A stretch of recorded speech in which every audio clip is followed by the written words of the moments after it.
Hello மக்களே, welcome to my channel. இன்றைக்கி நம்ம ஈஸியான ரெசிபி, எல்லாருக்குமே ரொம்ப பிடிச்ச தந்தூரி சிக்கன் எப்படி வீட்டிலே செய்யலான்னு பார்க்கலாம் வாங்க. இந்த வீடியோவை ஃபுல்லாக ஸ்கிப் பண்ணாமல் பாருங்கள். இந்த வீடியோவுக்கு ஒரு லைக் மட்டும் போட்டு பாருங்கள்.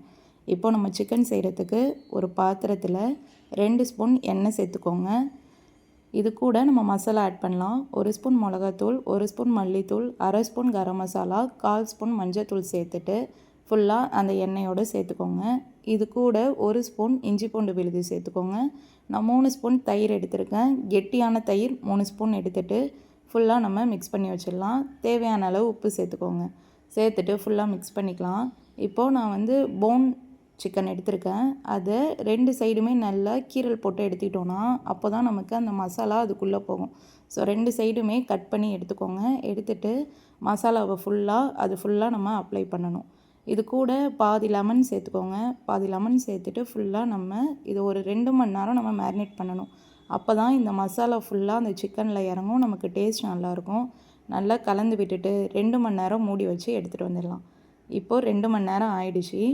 இப்போது நம்ம ஒரு கடாயில் ஒரு 3 ஸ்பூன் எண்ணெய் சேர்த்துக்கோங்க. எண்ணெய் சூடானதுக்கு அப்புறமா நம்ம மேரினேட் பண்ணி வச்சுருந்த சிக்கனை வச்சுட்டு எதுவுமே பண்ண வேணாம், தண்ணிலாம் ஊற்ற வேணாம். அப்படியே ஒரு 3 நிமிஷம் அப்படியே நம்ம ஃப்ரை பண்ணி எடுத்துக்க போகிறோம். இது ஃபஸ்ட்டு இந்த மசாலா அதில் ஒட்டுறதுக்காக இந்த மாதிரி ஃப்ரை பண்ணுறோம். இது ஃப்ரை ஆகி வந்ததுக்கப்புறம் நம்ம டைரெக்டாக அடுப்பில் காட்டணும். அதனால் ஒரு 3 நிமிஷம் மட்டும் இப்படி வச்சுட்டு பரட்டி போட்டு எடுத்துக்கோங்க. சிக்கன் பாதி அளவு வெந்தால் போதும். ஃபுல்லாக குக் ஆகணுன்னு அவசியம் இல்லை.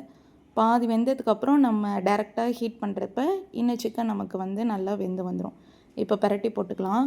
இப்போ பாதி அளவு வெந்துடுச்சு. கொஞ்சம் இன்னும் ஒரு 2 நிமிஷம் இருந்தாலே நமக்கு சிக்கன் நல்லா வெந்து வந்துடும். இப்போ பாருங்கள், சிக்கன் பாதி அளவு நல்லா வெந்து வந்துடுச்சு. இப்போ நம்ம இந்த மாதிரி ஒரு ஸ்டாண்ட் எடுத்துக்கோங்க. கிரில் பண்ணுறதுக்கு பண்ணிவிட்டு நம்ம சிக்கன் எடுத்து வச்சுருந்தோம்ல வேக வச்சு, அதை இதில் சேர்த்துட்டு லைட்டாக மீடியம் ஃப்ளேம்லேயே வச்சுட்டு அந்த ஹீட் படுற மாதிரி வச்சிங்கன்னா ஸ்மோக்கி ஃப்ளேவரில் நம்ம கடையில் தந்தூரி எப்படி சாப்பிட்றோம் அதே மாதிரியே நமக்கு கிடைக்கும். இது மேலே பட்டர் அப்ளை பண்ணிக்கோங்க. பட்டர் அப்ளை பண்ணிட்டோம் இன்னும் டேஸ்ட் நமக்கு நல்லாயிருக்கும். சிக்கன் ஜூஸியாக இருக்கும், ஹார்டாக இருக்காது. அதுக்காக மேலே பட்டர் அப்ளை பண்ணிக்கலாம். பட்டர் அப்ளை பண்ணிவிட்டு ஒரு 2 நிமிஷம் அப்படியே விட்டுருங்க. உடனே பரட்டி போட வேணாம். அந்த பட்டர் உருகிற வரையும் நம்ம அப்படியே வச்சிடலாம். பட்டர் உருகினதுக்கப்புறமா பரட்டி போடணும். பட்டரோட பரட்டி போடக்கூடாது. இப்போது பட்டர் உருகட்டும், அது வரையும் நம்ம வெயிட் பண்ணிக்கலாம். இது கிட்டத்தட்ட ஒரு 2 நிமிஷம் ஆகுங்க. 2 நிமிஷம் அப்படியே இந்த ஹீட்லேயே நம்ம மீடியம் ஃப்ளேம்லேயே வச்சு எடுத்தோன்னா அந்த ஸ்மோக்கி ஃப்ளேவரோட சிக்கன் தந்தூரி டேஸ்ட்டு செம அட்டகாசமாக இருக்கும். கண்டிப்பாக ட்ரை பண்ணி பாருங்கள். நம்ம கடையில் போய் தானே வாங்கி சாப்பிடுவோம் சிக்கன்லாம். அதை விட நம்ம வீட்டிலே இந்த மாதிரி செஞ்சோன்னா எல்லாருமே விரும்பி ரொம்ப சாப்பிடுவாங்க.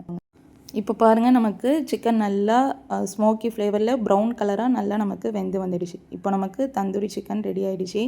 நான் சொன்ன மெத்தட்லேயே நீங்கள் ட்ரை பண்ணி பாருங்கள். தந்தூரி சிக்கன் நல்லா வரும். நம்ம கடையில் போய் வாங்கி சாப்பிட்றத விட வீட்டிலே நிறைய பீஸ் நமக்கு கிடைக்கும். கடையில் வாங்கினோன்னா ஒரு 2-3 பீஸ் தான் இருக்கும். இதே மாதிரி நம்ம வீட்டிலே செஞ்சு சாப்பிட்டோன்னா டேஸ்ட் அட்டகாசமாக இருக்கும். நம்ம போய் ஒரு 5 ஸ்டார் ஹோட்டலில் உட்காந்து சாப்பிட்டா மாதிரியே இருக்கும். இதுக்கு க்ரீன் சட்னி வைப்பாங்க. அதுதான் இதுக்கு டேஸ்ட் நல்லாயிருக்கும்.